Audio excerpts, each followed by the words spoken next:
is just fantastic. Captain's log, subdate 220217.5. So we have orders to not allow this particle to detonate, and instead exterminate the entire race that is attempting to make this work as a valid source of energy. I, however, am just going to launch a spare torpedo and enjoy the show. Someone bring the popcorn, not the sweet stuff. Welcome everyone to the exhibition of stupid people. Today we're going to start with the Nullo Cult, a subject sent to me on Twitter via notable Benny at Omegon. Recognize this? Underneath is an article from the Daily Mail. I know many of you don't care for them, but the article is interesting for a reason that we're now going to go into. If you're a man, you might feel a sudden urge to cross your legs. It is 100% valid. Police raid sinister Nullo Cult in North London and arrest 7 men after pay-per-view live footage of members being castrated appears online. Does this fall under the "and the Darwin Award goes to"? This happened in Finsbury Park, London, where the police ended up raiding a basement flat and spending 3 days there collecting evidence, with one of those men being arrested named as the ringleader, who has a nickname. Apparently this person has had the operation themselves to become his name's the eunuch maker. Would you like to guess the operation? This man is a 44-year-old Norwegian held currently on suspicion of conspiracy to cause grievous bodily harm. It is believed that these people, this group, the Nullo Cult, was inspired by the asexual, now by design, Japanese artist Mao Sugiyama, who 9 years ago had his testicles and, penis, removed to then serve at an exclusive banquet. Initially it was for 70 people, but then he realised there just wasn't enough to go around, unless he put it through a cheese grater. So he served it to 5 people, with the rest getting beef. The people that ate his cock and balls did complain it was quite gristly and there wasn't much to it. There's a stereotype there, isn't there? Let's resist it. Hold off everyone, I don't want to get cancelled. The term nullo for the name Nullo Cult comes from genital nullification, which is considered a subculture of people who meet through online forums. Please don't tell me they meet on Discord. Please.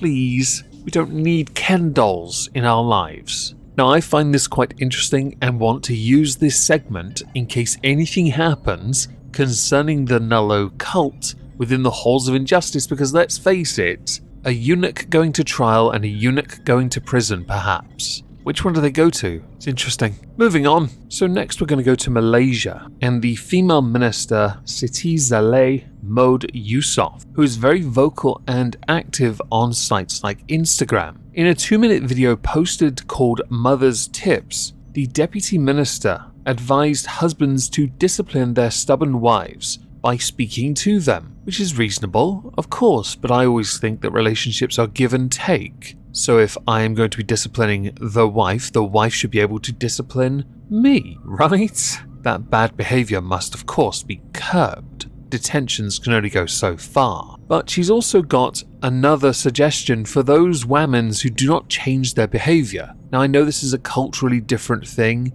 I really do get it, but at the same time, there is a line in the sand and no one must cross it. Because then Siti Zaleigh goes on to change to another idea, a solution to the problem. If the wife is still unruly, the couple should sleep apart for 3 days. So who gets the sofa? Just a question, it's important. If the wife is the one doing the wrong, surely then the husband gets the couch. However, if the wife still refuses to take the advice or change her behaviour after a sleeping separation, then husbands should try the physical touch approach by gently striking her to show his strictness and how much he wants her to change. Oh, I guess you call that reprogramming, right? A gentle strike. Do we strike them on dead ass? Do we perhaps take our sovereign, turn it around and slap the back of their hand with the sovereign facing? Is that it? Leave a nice little indentation on the back of their hand? Or are we talking perhaps Happy Gilmoreing it, taking a run up and smacking them in the mush?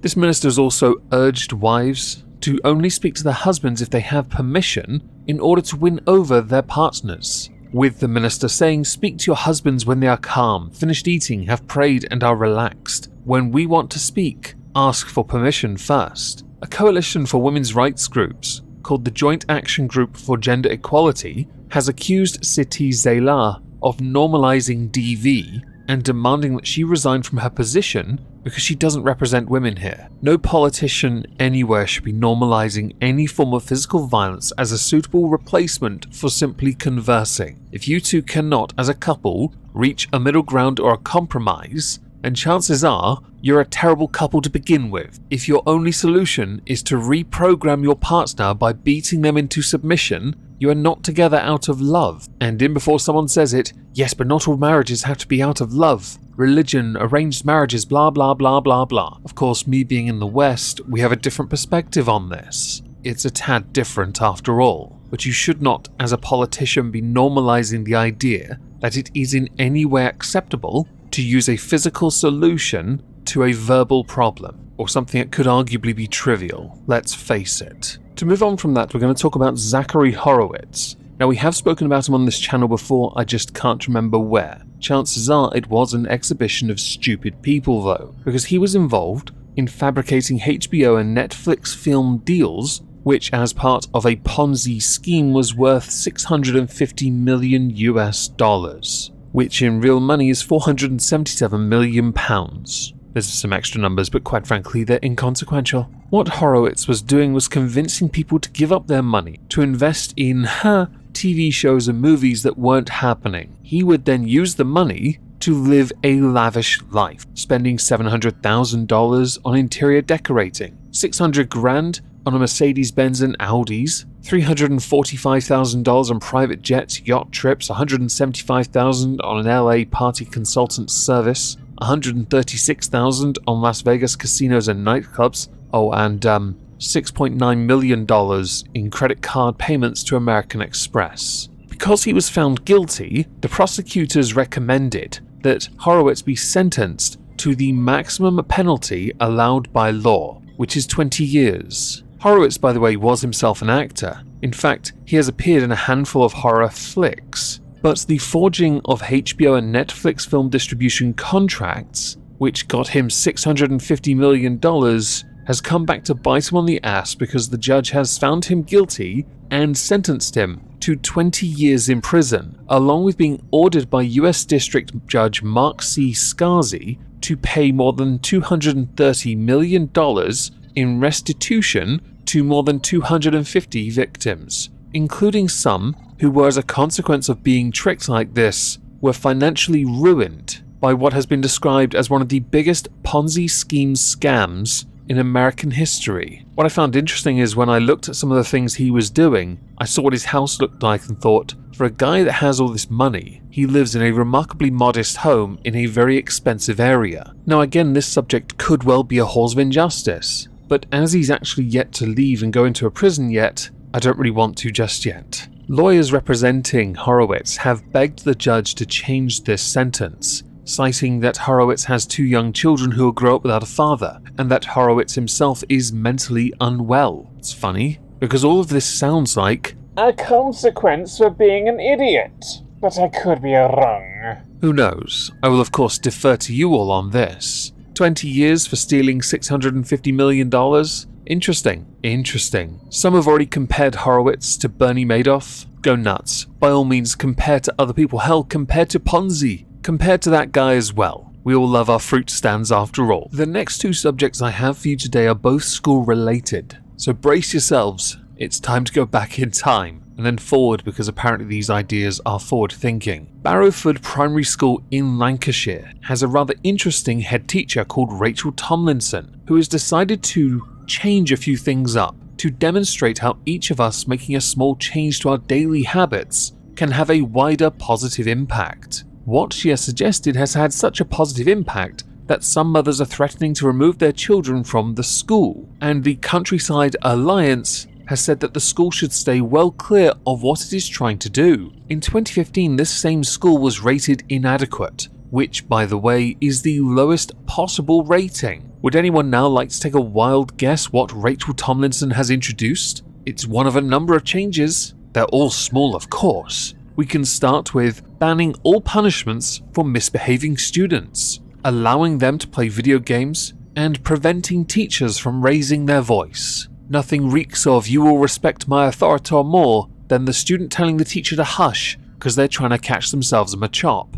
And nothing reeks of authority more than telling a student, "Well, I can't punish you, I can't tell you what to do, I can't tell you off, and I can't send you home, put you in detention. In fact, I can't do anything. You've done something wrong, but I can't admonish you for this." They'll totally understand the student that is, and totally not walk all over the teacher, right? Well, this isn't actually the last of it. There's one more thing this teacher has done. Rachel Tomlinson has banned meat from all pupils' lunches. This would include canteen and lunch boxes. Now, I'm sure there are many people who are themselves vegan or vegetarian or other form of not meat eater, if there are others I don't know, breatharians perhaps, who are absolutely over the moon. Well, that's not a sentiment shared by the majority of the parents who, upon receiving this letter, made it quite clear that while you're trying to fight climate change, their students deserve their ham sandwiches. As opposed to the trash I had when I was a kid, it was a corned beef sandwich from a tin from World War II. And by the way,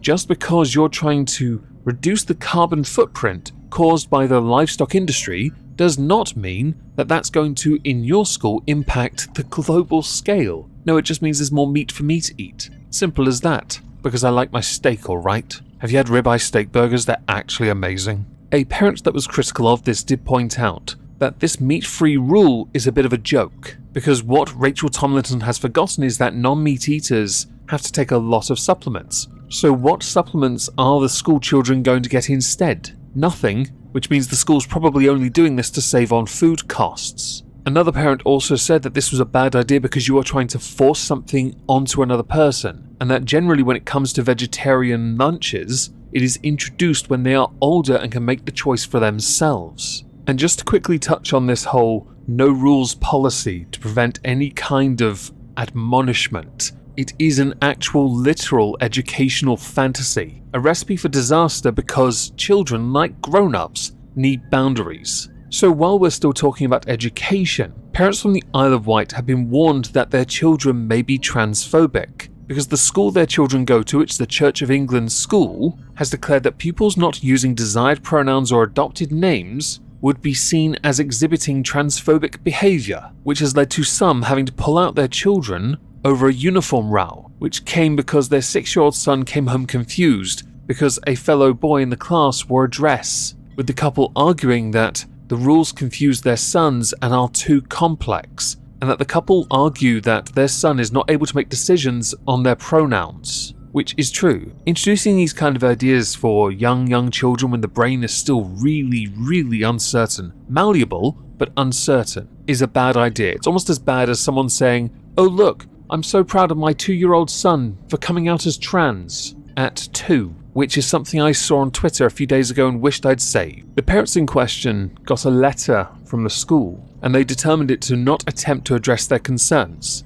with them saying one of the main issues we struggled with was in relation to the letter, and that it was that our 6-year-old son did not recognize the other boy as a girl or little boy, and he would be deemed transphobic, and our son had to use the correct pronouns. I do not think that a 6-year-old has the cognizant ability to work that out, especially if the child is gender fluid. And the letter also said that we as parents would be deemed transphobic if we didn't accept that position. How matter-of-factly. It's almost like the school has taken a stance and decided they're right and everyone else that differs is just wrong cause. Later this year there will be a judicial review that is going to examine the promotion of Cornwall School's transgender guidance, which aims to support transgender pupils. The guidelines, which the couple say must be replaced with something that protects children from partisan materials that lead them down a road of irreversible harm, states that transgender pupils should be able to wear the uniform at their true gender. The couple in question had originally objected to the guidance in 2017 when they removed their second son from the school because they believe it is wrong that young children have to confront the complex issue of transgenderism,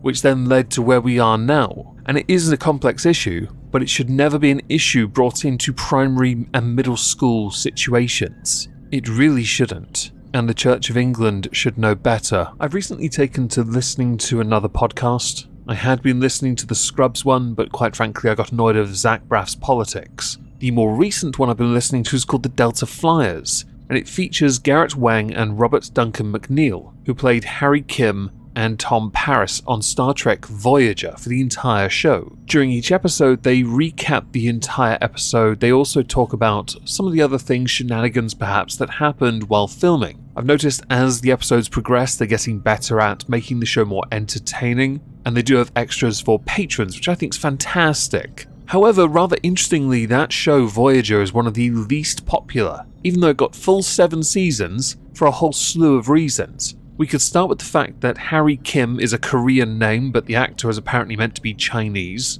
which meant he then had to recite Chinese curses and tales. The fact that to make things look alien, they just got Chinese food, and fruits, and dogs. Nothing reeks of alien more. What I found interesting though is, during this, they're coming to terms with certain privileges, and how jokes then don't work now, how certain episodes then don't work compared to now, how things could be seen as offensive, or how they now take great offense at how things were in 1994 when they started recording this. And because they had really good craft services, they both gained weight, which the writers would then mock them for because throughout the show, Garrett Wang and Robert Duncan McNeil had a fluctuating waistline, which I found quite amusing. In retrospect, if I'd actually noticed it when I watched the show, I probably would have found the show more funny than it was. Too reliant on cliches, and far too reliant on Jerry Ryan's rack because there wasn't enough sex appeal on that show. And before anyone says it, oh, but there wasn't on DS9. Have you never seen Odo in a bucket? Pure orgasm right there. Now, it turns out the writers actually wrote a few quips into the show to mock them for putting on weight, and because of how the show was structured, they were never allowed to deviate from the script. So when they're told, "Have you put on weight?" is what they then have to say, they will have to say it verbatim. I'm not a fan of shows like that, to be honest. I think a little artistic expression does help the show. I can understand why they're rigid because they're so set in a formula from TNG, DS9, Voyager. I fully understand that, 100%. But let's all agree here they did Harry Kim dirty for 7 years. He never even got promoted once. Paris got given lieutenant straight away and was demoted to ensign, and Tuvok even got a promotion, and I'll be honest, I didn't see it coming. I think the only thing that could have made it even more clear that they really didn't like Harry Kim was if the Doctor got promoted to Chief Hologram Officer,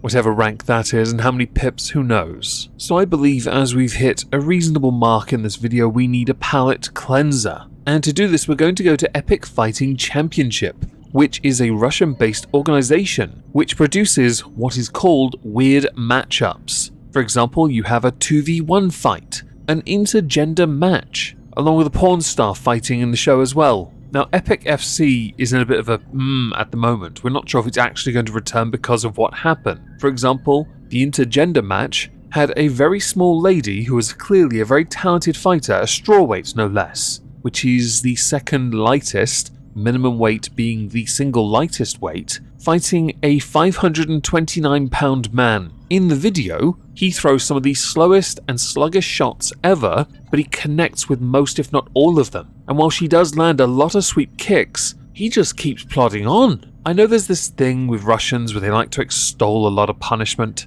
and brag about it, but taking all those hits made you look like a chump. Either learn to dodge or learn to move around. I know you're not going to German suplex him, you're not Brock Lesnar, but at the same time, if you want to win, and you're so much smaller, the best opportunity to win would not have been to continually go for the back of his leg, because it didn't work. Your best option would have been to absolutely hammer him into a wall, or give him a dead arm at least, come on. Combat sports are typically seen as very serious, because of the high pressure nature of it and the triumph aspect. However, this from Epic FC, which sounds like a football team by the way, is nothing short of a carnival, where it seemed that they had thrown untrained fighters into cages to compete in novelty matches because they found it funny. And in case anyone wondering bothers to ask, none of the punches that the big guy landed on the small lady were fake, her face tells you that. And just to add additional context to the intergender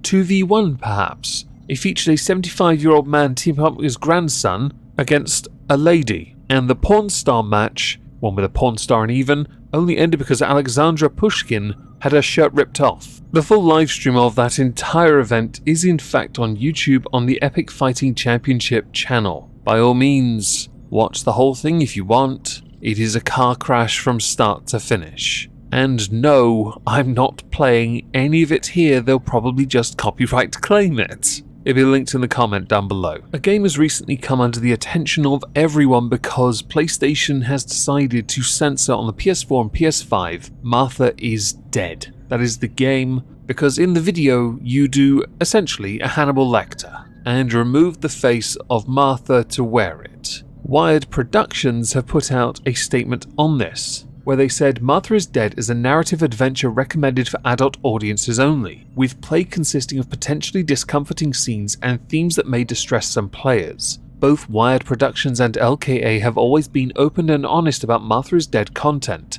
with sensitive depictions in play consistently communicated to the media since the game was announced in 2019. This content is also flagged clearly and repeatedly within the game itself before play begins. It is with regret that we have had to modify the experience on the PlayStation 5 and 4, with some elements no longer playable. After over 4 years of passion and hard work, developer LKA now requires extra time to make these unplanned changes. Martha is Dead, as a result, will still launch digitally on both PS5 and PS4 on Thursday, February 24th, 2022, but the physical retail release will be delayed to a yet-to-be-disclosed date, although we anticipate this to only be a small number of weeks. Our physical edition will still contain the bonus content of a double-sided poster, digital tarot cards, and Martha is Dead digital EP, blah blah blah blah blah blah blah. What they're doing is removing the part where it's a bit too gruesome. Now, I found this interesting because there's a YouTuber, who I'm not going to name, who has a video where they've said Martha is Dead getting censored on PlayStation for good reason. And the majority of the 276 comments at time of recording simply say, if you can't handle mature themes, don't play it. Or better yet, censorship is bad until I think the thing should be censored even though nobody is getting hurt every single time. Once you start to okay any form of censorship in video games, you open a floodgate. It's a horror game, it is supposed to be horrifying, and I'll be honest, it can't be scary if there's nothing scary in it. The very idea of having someone's face removed makes it terrifying. The moment you justify censorship, the moment you do that, you set a standard for yourself and you set a standard for others. And I can understand now why after all the views you've gotten so much heat for that video and that stance. Although I couldn't help but notice, even though you think it's horrifying and was justified to be censored, you used the face removal in the thumbnail. Hypocrisy, thy name is you, and you know who you are. Don't worry, I'm not going to name you. We're just going to move on to another subject, because now I'd like to rail on the WWE for a few minutes. The WWE as a product has become quite a contentious product. Many people believe it is too reliant on individuals, but very select few individuals to make the product stand out. To me, it's always been that way. Go through the ages, and there haven't been many instances where they've had a star-studded roster. This is why many believe the Attitude Era was the golden age, because they've always been reliant on one or two wrestlers. Currently, they're reliant on Roman Reigns, Brock Lesnar, and now Ronda Rousey. Why? Because these are big names, they put backsides in seats. Let's ignore the fact that Brock Lesnar is not that young anymore, and undoubtedly has very few years left. So who takes his place is a mystery. The WWE also has this very unusual position where instead of focusing on telling a story, they have become obsessed with spots. More recent editions of Raw have just been mostly talking, and it has been embarrassing. I didn't realize people turned up to watch a high-tech pantomime. The conversation has been uncomfortable. The disdain people like Ronda Rousey has for the fans is visible, and spots are where instead of actually putting on a decent match, the individual, the entertainer, not the wrestler, because it's not wrestling, according to Vince, is all about doing those same tired old moves over and over again, because it's really acrobatic and it really gets the crowd going. Yes, that's how it works. But as wrestling's fake, and we can all agree on that even though I'm a massive fan of wrestling myself, I've been watching more AEW recently. Actually, it's not bad. They tell a really good story as well without all the censorship that the WWE has because Vince micromanages literally everything. Hell, they're starting to make TNA look better. Ronda Rousey, though, to prove the point of how real wrestling is, has put the WWE in positions where they've continually had to, edit out botches. To best demonstrate this, typically SmackDown is pre-taped. During a contract signing, air quotes there, between Ronda Rousey and Charlotte Flair, Rousey and Flair didn't exactly have much chemistry, so instead of Rousey slamming Charlotte Flair's head into the table, no, it looked like Charlotte Flair did it herself. This is the height of production quality, and the only thing I couldn't help notice more was the fact that not a single person in the audience was moving. I thought wrestling for women was going through a revolution, and you'd turn them into this kind of joke? Come on, Vince. Hell, we know Stephanie doesn't care about the women's wrestling. She kept championing it, but really, she's no better than her father at this point. Just to be that guy for a moment though, Charlotte Flair is no better, because during a segment with Becky Lynch, she dropped Lynch's title belt on the floor and, prevented Becky from raising it in the air as planned. Yeah. Are we still allowed to call these titles, or championships, or belts? I know there's a whole list of Kim Jong-un-esque things where you can't say certain words in front of the Supreme Leader, or be caught saying them on air because apparently the WWE has to be akin to that of Disney Light. Shall we move on to the final subject? Because the final subject, this one's been going on all week. We've seen a teaser for it, and it's really irritated a lot of fans, especially if you have a copy of the Silmarillion. Yes, we're going to talk about the fact that, dwarvish women don't have beards apparently. And no, I don't care about the race, I only care about the other stuff. Although I do find it fascinating that if we're going to go by what we've seen in the trailer, based on the movies, there was a form of racial genocide of some kind that happened between the First and Third Ages. So to the final subject, we have to look at the £1 billion project brought to us by Amazon, which I believe has a 5-season guarantee for a show on Lord of the Rings, called The Rings of Power, showing a lot of the origins. I believe it's pre-First Age, or including First Age, I actually can't remember. I have a copy of the Silmarillion. Big fan of J.R.R. Tolkien's work. In fact, at the end of January I bought myself the extended Blu-rays for the Hobbit trilogy, because I wanted to see if with all of that extra content, if it was worth it. It isn't, but it does look nicer. With the teaser trailer that we got for The Rings of Power, there were a number of issues.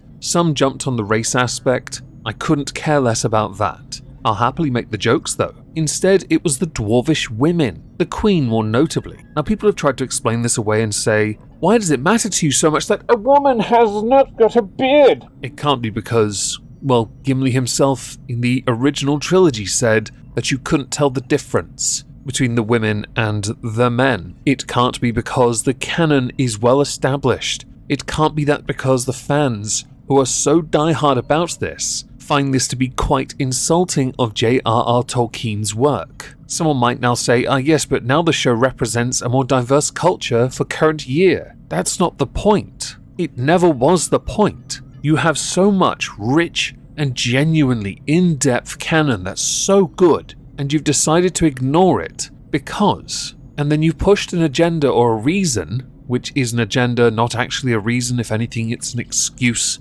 under the guise of a reason, which is another misuse of the word reason, and ignored the fans. I fully support having a cast that represents society now. Of course, that's fantastic. People can see themselves in their characters. Of course, if you are that type of person that thinks being racially represented is enough of a reason to ignore canon, it sounds to me like you are okay with being tokenized, which is another argument being made, and again, I'm not going to do the race thing. Instead, I'm going to focus on dwarvish women should have beards. And unless the Queen at the end of this show suddenly sprouts a mustache, I think there are going to be many complaints. Although there are others, Elrond having short hair for one, Galadriel's representation another. In fact, there are many issues. Oh, and the proto-hobbits. Now that's an interesting one. That's a really interesting one. Does anyone remember when hobbits were first introduced? Because I don't think they do. And by they I mean the, people who are making this show with all the money they've got. Anyway, as we're done, and I'm sorry there's no editing on this part, I was distracted by family and lost 20 minutes of worth of editing, and I'm very sorry. As we are done though, I'd like to know what you all think. Please do let me know in the comments down below. Please consider leaving the obligatory comment, but today not the word comment, instead beards. Yes, if you enjoyed the video, smash the like, share it about. As a final thing, I currently have a GoFundMe going on to help me finish my log cabin. Now, many people aren't fond of GoFundMe because of the trucker issue. I fully respect that and will sort out an alternative. I will link the GoFundMe if you do support it, but I also have a PayPal which is also linked in the pinned comment with the GoFundMe. I will sort out an alternative if you want to help me, as I am trying to get that sorted so I can finally move my office into that log cabin. Thank you. If I don't see you on Twitch tonight, have a great day and thank you all for listening. Ta-ta, except for you beardless woman.